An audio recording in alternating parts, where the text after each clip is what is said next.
Hoy vamos a ver una lección de dignidad, la actitud de los escandinavos en la Segunda Guerra Mundial.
La vez pasada estábamos viendo cómo se instituyó el premio Nobel en Suecia. Estábamos viendo cómo Alfred Nobel, después de la tragedia de haber inventado la industria de los explosivos para crear obras públicas, para abrir carreteras, ferrocarriles, para hacer posible la comunicación a través de las obras públicas entre los pueblos, porque era un científico y un ingeniero, se inventa la dinamita y la gelinita, y estos que fueron inventos hechos para realizar obras gigantescas.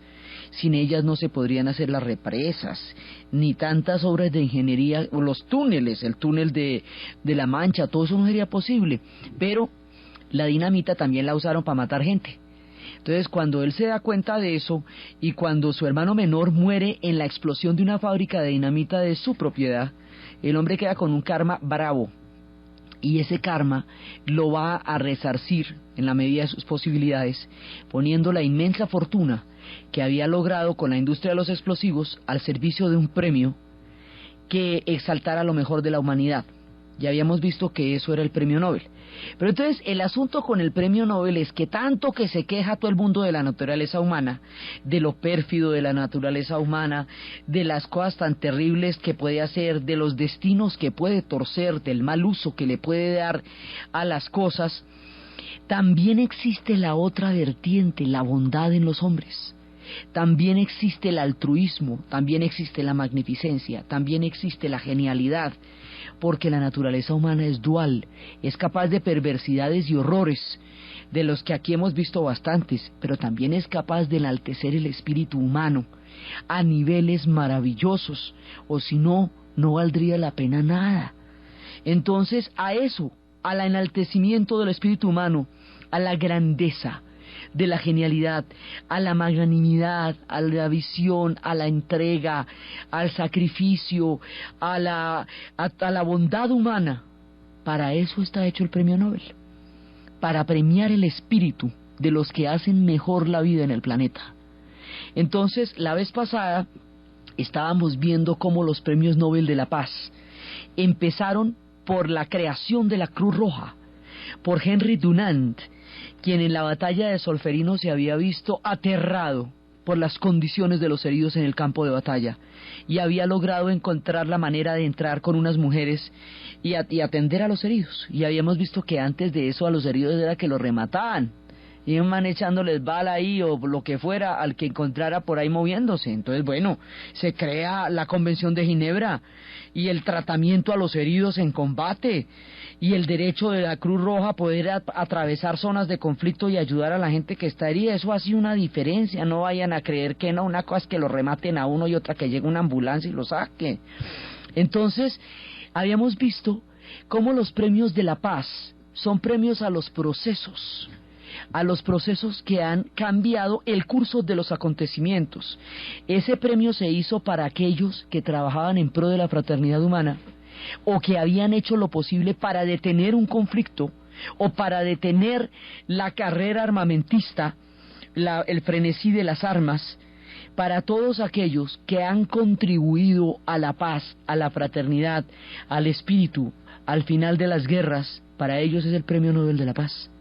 Entonces estábamos hablando de los diferentes procesos. Estábamos hablando, a veces no son ni los más chéveres. Por ejemplo, Henry Kissinger y Le Docteur reciben el Premio Nobel de la Paz por el fin de la guerra del Vietnam. Ahí está. No, ninguno de los dos, pues así la ternura, pero termina la guerra del Vietnam y por el fin de eso. De los prohombres, habíamos hablado de Martin Luther King y su lucha por los derechos civiles. De los prohombres, de los personajes que han hecho del mundo un lugar mejor, Desmond Tutu, el arzobispo Desmond Tutu, por el proceso de paz, de la caída del apartheid en Sudáfrica, Desmond Tutu y Nelson Mandela, porque Desmond Tutu por una cosa fundamental, porque cuando termina el apartheid, el régimen más oprobioso del que tengamos memoria, la institucionalidad del odio, el hombre plantea no la venganza, sino la convivencia con la más terrible de las verdades. Plantea una cosa muchísimo más brava que cobrarle las cuentas a todo el mundo que se mató allá. Entonces, el proceso de Sudáfrica fue tan supremamente sucio que ahí hay monstruosidad de las que usted quiera, desde el régimen mismo que creó una legislación del odio hasta aquellos que utilizaron los métodos más tenaces para combatirlo, porque también se le cobraba a los que hicieron actos de terrorismo donde murió hasta el gato, que no tenían nada que ver. Entonces, la Comisión de Verdad y Reconciliación es un acto de contrición, es un acto donde las personas que se acogían a la comisión iban y contaban todas las atrocidades que habían hecho. Todas quiere decir que si a usted le encuentran alguna que no estaba dentro de lo que usted dice, pierde los beneficios de la comisión, que usted tiene que presentarse voluntariamente a la comisión porque para que pueda ser acogido por ella. No es que a usted lo pillaron y lo lleven para allá, eso no sirve. Y lo hace frente a las víctimas. Esto era una cosa impresionante porque era careo, con las víctimas al otro lado, las aldeas quemadas, la gente en látigo, todo así, cara a cara, para que la víctima sobre la confesión pudiera empezar a elaborar el perdón. Para eso era. ¿Para qué era eso? Para que el proceso de paz de Sudáfrica estuviera basado sobre la verdad y para que aprendieran a convivir con las más terribles verdades, porque igual tenían que seguir viviendo juntos después de que cayera el apartheid. Ese inventico se le debe al arzobispo Desmond Tutu, Premio Nobel de la Paz. Y el hombre sería un ejemplo para el mundo. Después, cuando se caigan los archivos de la Stasi y los alemanes tengan que enfrentarse a las verdades, son los surafricanos los que les enseñan cómo hicieron ellos. Y hay que ver que las verdades que se destapan en Sudáfrica, uno no se imagina el grado de atrocidad, y sin embargo pudieron convivir con su más profunda oscuridad y seguir como sociedad. Ese tipo de enseñanzas. El arzobispo, el otro personaje que habíamos hablado eran los de Irlanda, Trimble, ellos los que habían estado todo el tiempo tratando de hacer la paz. El clérigo que siempre había querido hacer la paz y nadie le paraba bolas, hasta que un día la paz lo alcanzó y se ganó el premio Nobel. Todos estos personajes son espíritus que van a crear procesos que mejoran las condiciones de vida para millones de personas. Es que hay que ver que la caída del apartheid hace posible una vida en Sudáfrica. Mikhail Gorbachev gana el premio Nobel, lo habíamos hablado la vez pasada, por haber terminado la carrera armamentista, pues por renunciar a la fabricación de bombas atómicas y a tener al mundo sometido a la era del terror. Por eso le dan a él el premio Nobel.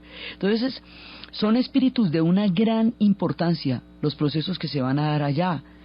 Y esto es fundamental. Aquellos que han entregado para hacer visible la conciencia histórica, por ejemplo, sobre las minas antipersonales, todo esto que ha sido en un momento dado fundamental para empezar los cambios, ya sea para lograrlos o para hacerlos visibles o para cambiarlos. También hay el Premio Nobel de la Paz alternativo, que cayó en nuestras tierras, en la India cimitarra, para los campesinos del Carare y el Opón, que empezaron una mirada de la paz, que algún día será posible, por ejemplo. Entonces, esto se lo inventan los suecos para poder engrandecer el espíritu humano. Y en la literatura habíamos visto cómo habíamos visto los personajes de América Latina, habíamos hablado de Gabriela Mistral, de Gabriel García Márquez, habíamos hablado de Pablo Neruda, y nos faltaba uno de los gigantescos, uno de nuestros gigantes, Octavio Paz.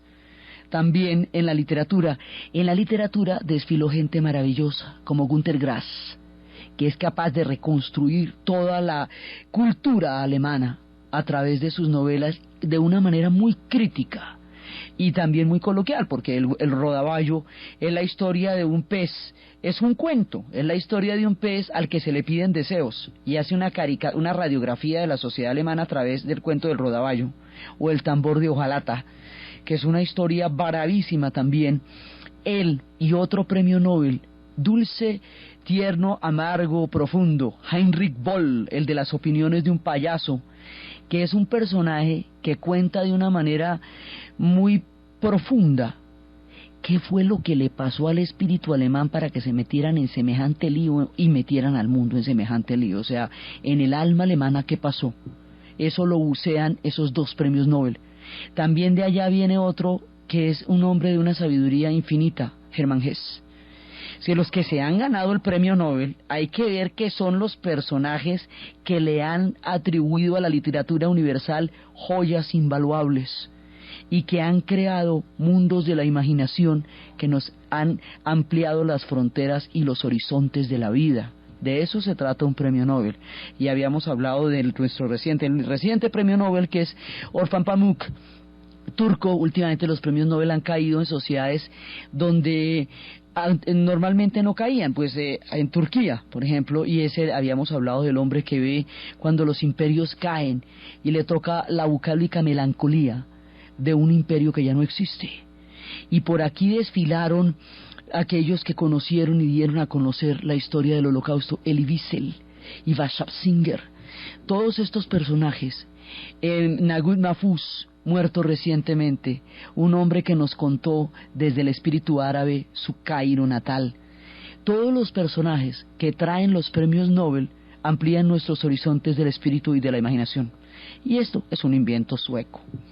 Entonces, habíamos hablado eso, y habíamos hablado cómo Suecia había trasegado todo ese montón de cosas, y la dejamos ahí, pero nos habíamos encontrado con el asunto de que no habíamos hablado de Finlandia. Y resulta que nos toca hablar de Finlandia porque es fundamental.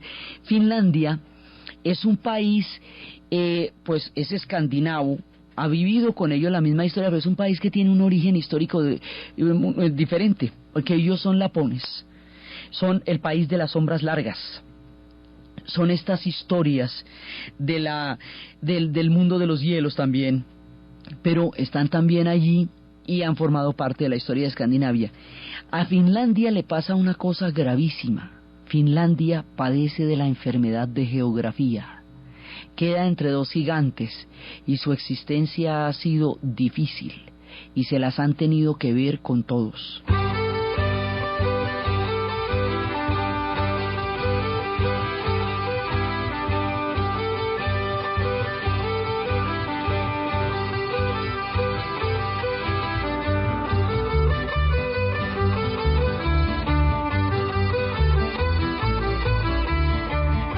Quedando al ladito de Suecia, Suecia siempre le tuvo ganas. Cuando Suecia empezó a volverse una potencia hegemónica, Finlandia le pareció chusca y apetecible. Entonces la intentó y efectivamente estuvo bajo dominio sueco un buen rato. Rusia toda la vida le ha tenido ganas y le ha hecho varios viajados y logra invadirla, pero no logra conservarla. Porque estos pueblos, pues les ha tocado ser bravos, porque es que si no, ¿cómo hacen? Es que realmente hemos hablado de aquellos que están enfermos de geografía, como Polonia. Esta es la Polonia del Báltico. Esto de los pueblos como Corea, pues Polonia siempre ha limitado con los grandes imperios de Europa o las grandes potencias de Europa según cambien los tiempos. Y los coreanos, imagínense al lado de Japón, China y Rusia, pues ¿qué cuento cuentan? A esto les pasa lo mismo. Y como estas dos han sido potencias hegemónicas, Suecia y Rusia en su debido tiempo, pues Finlandia queda en puro sándwich ahí en la mitad. ¿Cuál es el cuento de Finlandia? Existir. No más que con eso ya es mucho el cuento. Ellos son un pueblo poderoso, de ellos es el Kalevala, ellos son un pueblo rico, un pueblo importante en su cultura. Y su máximo logro es seguir ahí en el mapa, quieticos en primera, y para eso les ha tocado durísimo, porque se los han peloteado entre unos y otros. Por ejemplo, estábamos cuando Napoleón hace el pacto con Alejandro sobre la repartición de Europa, antes de que Napoleón posteriormente violara el pacto y atacara a Rusia. Habíamos hablado de cómo te molestaría, Alejandro, que yo avance sobre toda Europa. Y Alejandro le dice, no, si a ti no te molesta que yo avance sobre Lituania, Letonia, Estonia y Finlandia. Estas pobres naciones bálticas están también siempre en peligro, o sea, a merced de las potencias que enanulan cada ratico. Y entonces así queda pues, Finlandia del lado de los rusos. Sí, y eso se va a hacer, bueno, logran y se los anexan, no van a creer que no. Luego, en la revolución de 1905, cuando Rusia va a tener semejante lío, cuando empieza a resquebrajar el zarismo, cuando el Domingo Negro de San Petersburgo, cuando la matanza de los obreros en la plaza, cuando la pérdida de todas las posesiones de la gran batalla contra los japoneses en la guerra ruso-japonesa, cuando empieza la decadencia del zarismo, en un proceso vertiginoso que va a conducir más adelante hacia la Revolución de Octubre, ahí cuando la cosa empieza a ser complicada, se independiza Finlandia. Un poquito, ahí un ratico se logran independizar porque Rusia está haciendo agua. Como la historia de Rusia también es bien convulsionada, pues Finlandia aprovecha esos raticos en que los rusos están en problemas y se independiza, porque si no es que le toca de a cuarticos de hora. Ahí logra independizarse un ratico, pero no vayan a creer, porque más adelante, después viene la guerra civil posterior a la revolución bolchevique.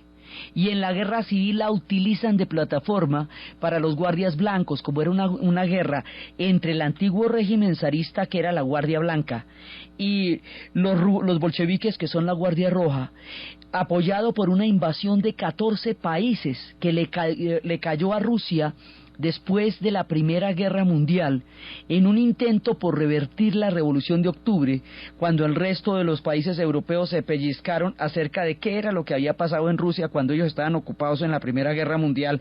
Rusia había hecho una revolución obrera bolchevique y los demás dijeron, bueno, ¿esto qué es? La invadieron, pero no logran derrotarla, sino que la van a fortalecer. Igual ahí cae Finlandia y le pasan por encima. Pero después, otra vez en 1936 la van a invadir de nuevo los rusos. O sea, Finlandia es utilizada como lugar de lanzamiento de los guardias blancos en la guerra civil, pero no es anexada.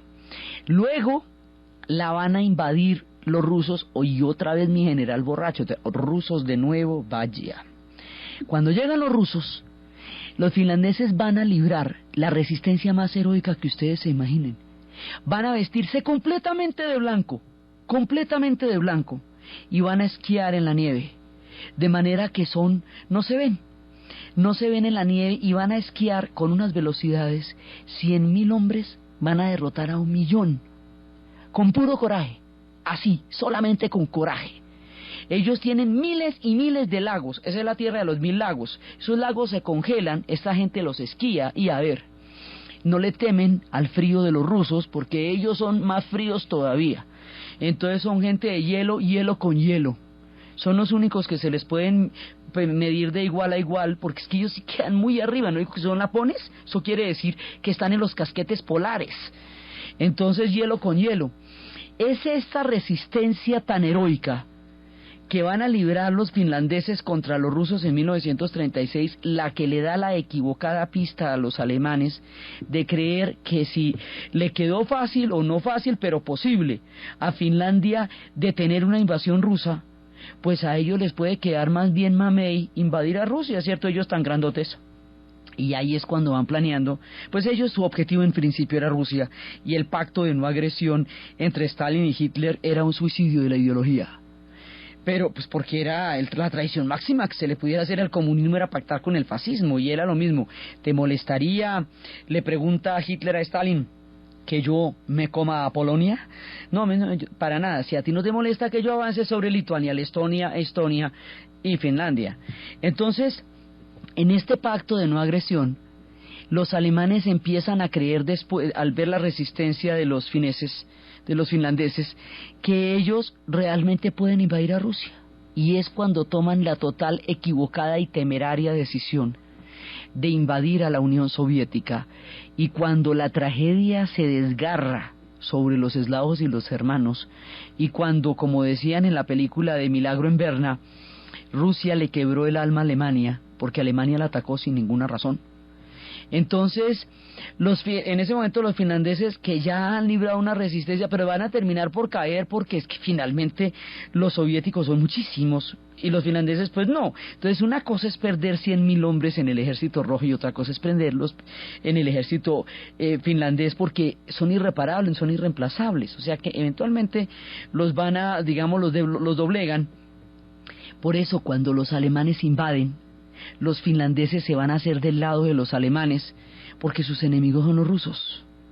Entonces, digamos, ellos lo que es concreto, o sea, si usted tiene a los rusos encima, si los soviéticos lo están invadiendo de cada que quieren, y usted ve otra fuerza, mismo que hicieron los bálticos, inicialmente apoyaron a los alemanes.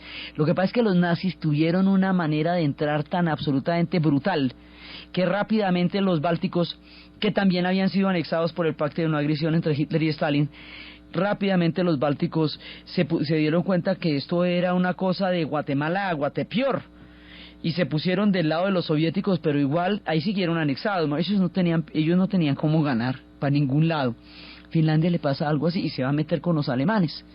Por eso, cuando termine la guerra, a diferencia de los otros pueblos de Escandinavia a los que se les va a incluir en el Plan Marshall, a Finlandia, sobre la conferencia de Yalta y sobre la repartición del mundo, como fino detalle de coquetería con Stalin, le dan un pacto de amistad con Finlandia, que eso es una cosa muy terrible, porque esos son pactos de amistad con el demonio, con el vecino demonio desde el punto de vista de ellos, con lo cual quedaban exonerados de los beneficios del Plan Marshall.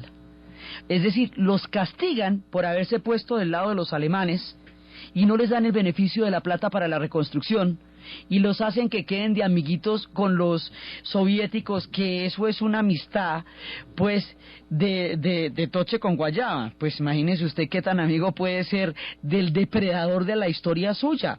Entonces, bueno, ellos les toca firmar esto. Por eso, todas estas condiciones van a hacer que la actitud de los escandinavos después en la Guerra Fría vaya a ser tan supremamente independiente de todos, porque le han visto el cobre a todo el mundo ahí desde sus altos hielos. Entonces, ¿por qué se meten con Escandinavia? Es un momento muy dramático el que vive Finlandia. Durante todos estos años, tratando de salir adelante, le caen entre todos y además le sale a deber. Entonces, Finlandia ha tenido problemas en la vida, y además de tener problemas en la vida y para ella lograr la nación que hoy tiene, ha requerido el doble de esfuerzo que para el resto, por lo que les estoy contando, y sin embargo tienen una nación tremenda. Sacaron adelante una gran nación de la misma talla de los otros, con una desventaja histórica profunda, y han salido adelante, y tienen compositores de la talla de Sibelius.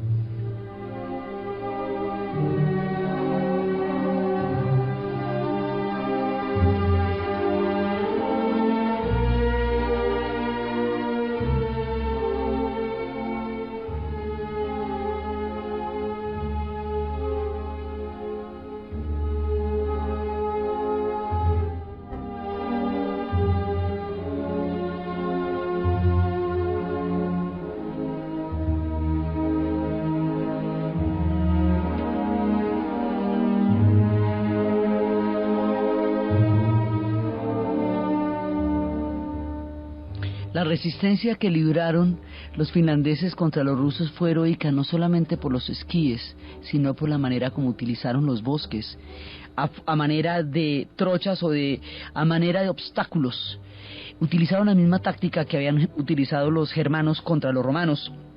cuando los llevaron hacia los bosques, y ahí fue donde perdieron 5 legiones.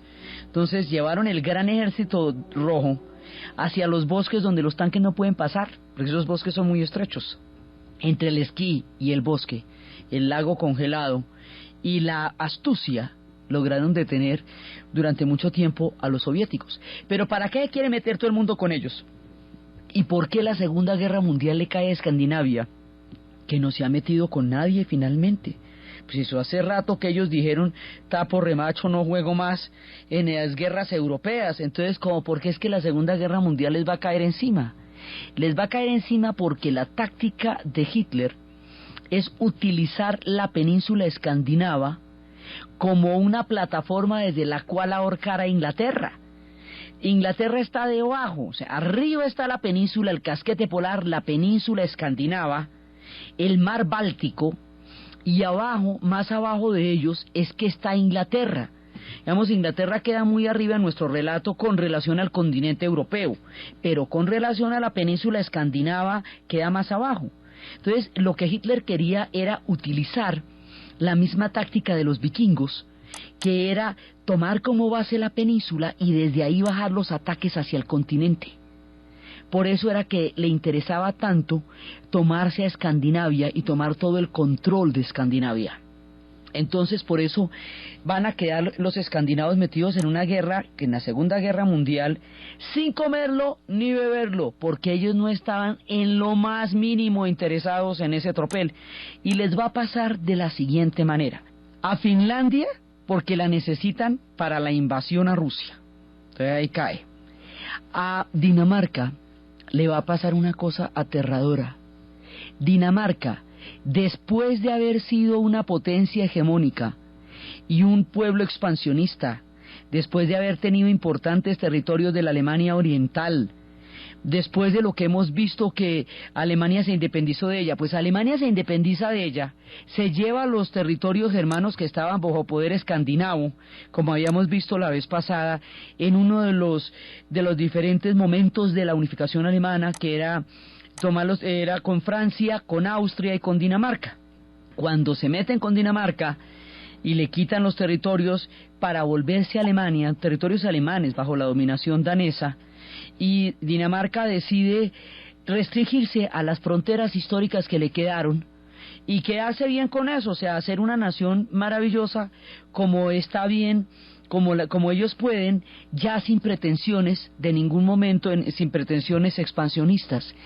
Eso quiere decir, obviamente, que Dinamarca limita con Alemania, pero además Dinamarca decide que no va a tener ejército. Después de haber sido una potencia expansionista en Europa, decide que no va a tener ejército, que ya se había metido en todas las guerras europeas, que había salido más bien mochadita de orejas, que le habían quitado todos los antiguos territorios y la habían dejado reducida a la pequeña península que son ellos dentro del mapa europeo, que siempre hemos dicho que no hay que dejarse engañar por el tamaño de Escandinavia. Ellos son una gran nación y nos van a dar una lección histórica de la talla más impresionante en el momento más duro de su historia. Resulta que, como quedan al lado de Alemania, pues les pasó por encima la guerra relámpago, ¿cómo les parece? ¿No es que están ahí al lado? Entonces, en la expansión de la guerra relámpago, Dinamarca es uno de los países que va a quedar invadido. Invadir a Dinamarca es invadir a un país que no tiene ejército. ¿Sabe lo que es eso? Eso es una villanía. La Segunda Guerra Mundial rompió todas las reglas de la decencia y de los acuerdos que podrían haber existido jamás entre los humanos. Por eso fue tan brutal. Entonces invaden un país que no tiene ejército, por favor. Esto es realmente una maldad. Invadida Dinamarca, sometida como todos los demás países europeos en la guerra relámpago, viene la orden de ponerle la estrella amarilla a los judíos y entregarlos. Cuando esa orden llega, el rey de Dinamarca sale por las calles de Copenhague con la estrella amarilla puesta en su brazo junto con toda la corte y dice: aquí todos somos daneses y si se van a llegar a alguien tienen que empezar por llevarnos a nosotros. y de esa manera le quita a la estrella amarilla el poder de ser distintivo, de segregación frente a la comunidad judía, y no los entrega, estando invadidos, sin tener ejército, no los entregan.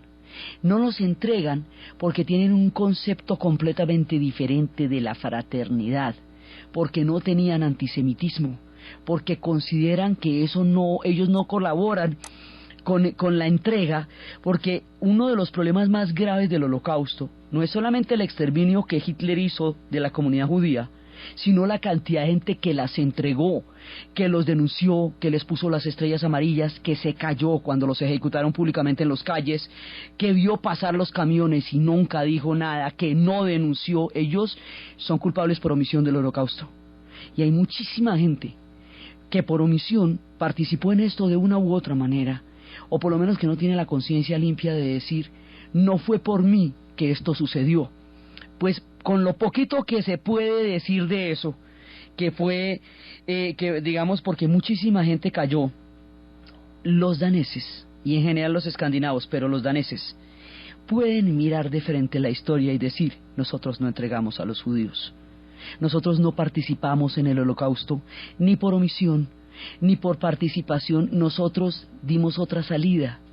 Esta actitud de Dinamarca nos muestra que aún ante las más grandes presiones de la historia, siempre hay una alternativa a la dignidad y a la irreductibilidad del espíritu humano. Siempre hay una alternativa ante la ley moral. Ellos estaban invadidos y fueron capaces de hacer esto y no los entregaron. Y después crearon las redes para mandarlos a Suecia. Y de esa manera Dinamarca tiene la cara limpia ante la historia en la Segunda Guerra Mundial, y a pocos que la tienen. Entonces, estos pueblos de Escandinavia son completamente originales en sus soluciones históricas. Tienen una manera totalmente diferente de enfrentar las realidades del mundo europeo, y eso los hace no solamente muy distintos, sino que sus soluciones generalmente están revertidas de sentido común y de dignidad. Es como una característica del carácter escandinavo, sentido común y la dignidad. Entonces, después de que Dinamarca nos da semejante lección, que siempre se debe tener en cuenta cuando se habla de esos momentos tan oscuros de la Segunda Guerra Mundial, porque es la fuerza de la ley moral. Thoreau decía que cuando había una contradicción entre la ley contractual y la ley moral, había que seguir la ley moral, porque esa era la conciencia humana, y porque las leyes a veces son locas, y uno tiene que poder distinguir cuando las leyes enloquecieron. Entonces, cuando las leyes eran entregar a los judíos, los daneses dicen, no señor, ni vaya a creer que yo voy a hacer eso. Eso es lo que hace Dinamarca. Suecia logra mantener la neutralidad, pero a cambio de la entrega del acero. O sea, dice, usted permite que las tropas pasen por ahí, pero entrega el acero. O sea, porque también la otra importancia que tiene la península escandinava es que ellos producen acero y ellos producen hierro. Y ellos tienen petróleo, y estos recursos son fundamentales en la guerra, sobre todo cuando se están pensando en invasiones hacia Rusia. Por eso era tan importante tomar la península. Entonces, a los noruegos les va a tocar una resistencia, la cosa más impresionante. Los noruegos se la van a ver con todos los hierros. Los noruegos, en esa nación tan hermosa que habían creado con ese plebiscito, con su literatura, con la genialidad musical de Edvard Grieg, con la manera como este hombre a través de sus obras como Peter Gynt le fue dando con el romanticismo un espíritu nacional a los noruegos, ellos que habían elaborado a partir de su literatura una identidad nacional, de los que los habíamos hablado con Ibsen. Ellos se las van a tener que ver con una resistencia absolutamente impresionante, utilizando también sus fiordos, esas gargantas profundas de mar, que es una característica de la geografía noruega y que son puntos de los más profundos del mar en el planeta Tierra. Con eso se defendieron, con todos los hierros se defendieron, resistieron desesperadamente, de todas maneras los invadieron, pero su resistencia fue heroica, y desde allí también hubo redes de apoyo para sacar a la comunidad judía hacia el lado de los suecos, que era el único sitio donde estaban a salvo. Estos pueblos noruegos, los pueblos de Edvard Grieg, dieron una de las resistencias más heroicas durante estos tiempos de la guerra. Los noruegos se las van a ver duro en la guerra también, que tampoco tenía que ver con ellos, allá les cayó. Y los suecos van a ser el centro de nuestro relato en la Segunda Guerra Mundial también, porque lograron una posición histórica muy importante. Primero, Suecia logró que su neutralidad se respetara a través de un intercambio de carbón y de acero. Pues era de alguna manera, pues, del ahogado del sombrero. Y podían pasar por su territorio, pero no hubo guerra en Suecia. No, a ella no la atacaron, porque su neutralidad ya llevaba mucho tiempo en la historia y lograron hacerla respetar. Lo mismo los suizos. Es de las cosas más difíciles es hacer respetar una neutralidad. Es de las cosas más complicadas y ellos lo lograron en su momento. ¿Eso qué significa? Que allá no son perseguidos los judíos. Por lo tanto, los daneses crearon redes de apoyo en la cual los 7.000 judíos que habían en Dinamarca los montaron en barcos y los llevaron a Suecia, donde se salvaron y los protegieron. Luego, los noruegos hicieron otro tanto. Crearon redes para sacar los judíos y llevarlos a Suecia y protegerlos. Dentro de este contexto, dentro de este carácter de la política sueca y dentro de esta consecuencia histórica, y en este momento va a destacarse un personaje de una de esas tallas que enaltece el espíritu humano, de lo que estábamos hablando al principio, de los buenos, de los de la bondad, de los de la magnanimidad, de los de la otra cara, de la ambigua naturaleza humana, que es capaz de producir también prohombres, así como produce los malosos, también produce personajes fantásticos. Este tipo se llama Raoul Wallenberg. Raoul Wallenberg es un hombre rico, diplomático, noble. La vida le dio todos los privilegios de los que puede gozar alguien emparentado con la más rancia nobleza sueca, porque estos pueblos son monarquías, entonces tienen todo su sistema, son laicos, lo que usted quiera, pero son monarquías. Eso es un simbolismo importante dentro de ellos. Este tipo está emparentado con la nobleza, tiene una fortuna muy grande, es hasta bonito, tiene todas las condiciones. Este hombre va a utilizar todo el privilegio que la vida le dio para salvar a los judíos durante la Segunda Guerra Mundial. Todo aquello que él poseía como activo en la vida para salvarlos.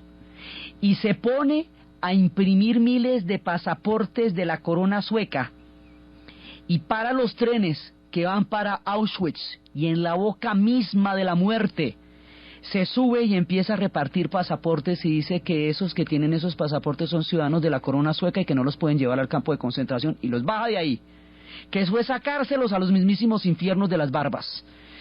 Él va a ser cónsul en Hungría. Y en Hungría va a lograr albergues, territorios donde los judíos no pueden ser tocados, siendo Hungría no solamente un país que había caído bajo la invasión nazi, sino que tenía una policía que colaboró con el régimen nazi, que eran los Flechas Cruzadas.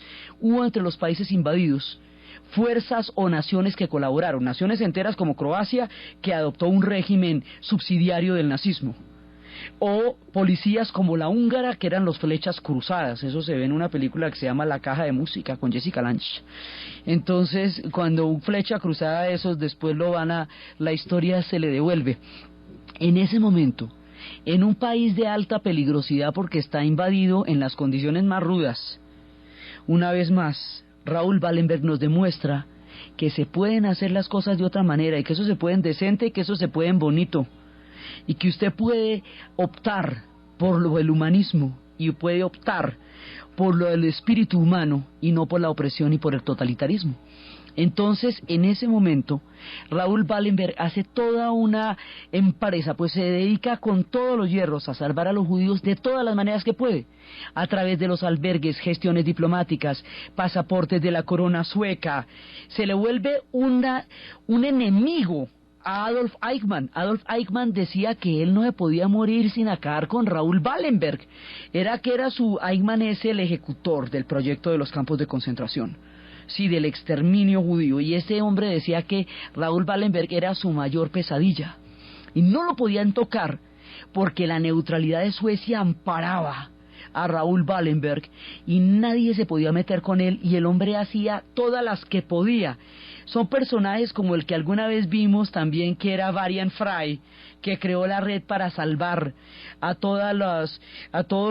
el arte de Europa el arte que representaban los judíos, y que entre lo que logró salvar, salvó las partituras de Mahler. Varian Fry va a salvar las partituras de la obra de Mahler a través de su mujer, Alma Mahler, a quien apodaban la novia del viento.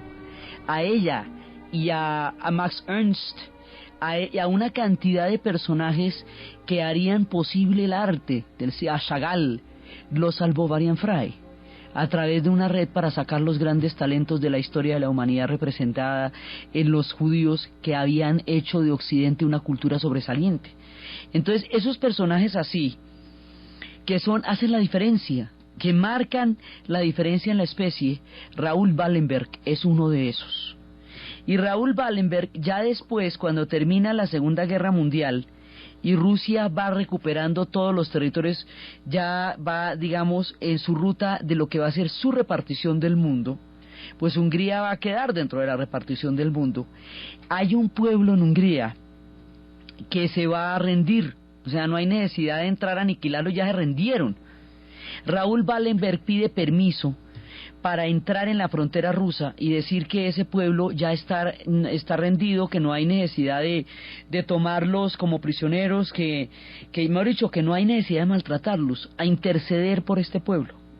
Cuando atraviesa las líneas de la frontera rusa, nunca más se le volvió a ver. Años pasaron, años para saber cuál fue el destino de Raoul Wallenberg. Ahora, con todos los archivos que se han abierto, ya se sabe que la KGB lo ejecutó en Lubyanka, en la prisión de Lubyanka, entre otras cosas porque 15 años después alguien afirmó haberlo visto en Lubyanka. ¿Por qué lo ejecutaron? Porque hay un momento en que Stalin va a ejecutar a todas las voces que puedan acallar lo que significa la dominación sobre los pueblos que van a quedar ahora del lado soviético. Entonces, cualquier voz disidente, ni siquiera por el trabajo en ese momento el tema, sino porque este era un tipo que no se callaba absolutamente nada y era capaz de decirlo todo de frente. Entonces, ese era el tipo menos indicado cuando se está cubriendo un manto de silencio sobre todas las atrocidades y la manera tan ruda como se va a imponer el dominio soviético sobre los pueblos de Europa del Este. Entonces, por eso cae Raoul Wallenberg. Y solo vinimos a saber, después de la perestroika, que la KGB lo ejecutó. En Israel, a Raoul Wallenberg le tienen un monumento gigantesco, como uno de los benefactores, de los héroes y de los que hizo la diferencia en el Holocausto judío, a Varian Fry también. Pero Wallenberg es emblemático dentro de aquellos que actuaron de otra manera y que se pusieron a favor de la humanidad en los momentos más oscuros de la historia. Y esto es una parte importante del espíritu sueco, porque ellos son capaces de ser increíblemente valientes ante la honestidad y ante la consecuencia. Y estos motones de muestra que hemos contado hoy son una lección de dignidad, de cómo se podía haber hecho las cosas de otra manera, y cómo Escandinavia, con su idea de tomar soluciones distintas a los problemas europeos, siempre logra innovar a favor de la dignidad. Por todo esto, después cuando viene la posguerra, pues habiéndole visto el cobre a todo el mundo, ellos ya quedan curados de espanto. Es más, ellos todos se van a volver neutrales y van a tratar de mantenerse por fuera de la Guerra Fría, porque es que el argumento es muy sencillo. Dicen, mire, los europeos cada ratico se agarran y cada ratico cambian de bandos. En un bando estaban de un lado, en el otro, en una guerra estaban de un lado, en la otra del otro. Entonces el cambio de bandos es tan grande que no vale la pena creerles, porque eso es por un ratico que son aliados y por un ratico que son enemigos. Los bandos cambian, pero las guerras siguen, las guerras durarán mucho tiempo, las consecuencias de la guerra son eternas, y las razones por las cuales se fueron a la guerra se esfuman efímeramente después de que terminaron. No queda sino el reguero, no queda sino el muerterío, no queda sino el daño. Por eso estos pueblos no se meten en la guerra. Cuando llega la Guerra Fría se ponen las recontrapilas. Dicen, no, aquí no nos van a meter en ese sándwich. No. Primero porque es que a ellos no les hacen gracia a los rusos por todo lo anterior. Y tampoco están para ponerse del otro lado. Ellos van a recibir el plan Marshall. Menos Finlandia, todos los demás van a recibir el plan Marshall. Pero a pesar de recibir la ayuda del plan Marshall para su reconstrucción, Eso les dañó el caminado, digamos, la guerra les dañó el caminado que ya iban divinos. ¿Se acuerda que los teníamos como un ponque?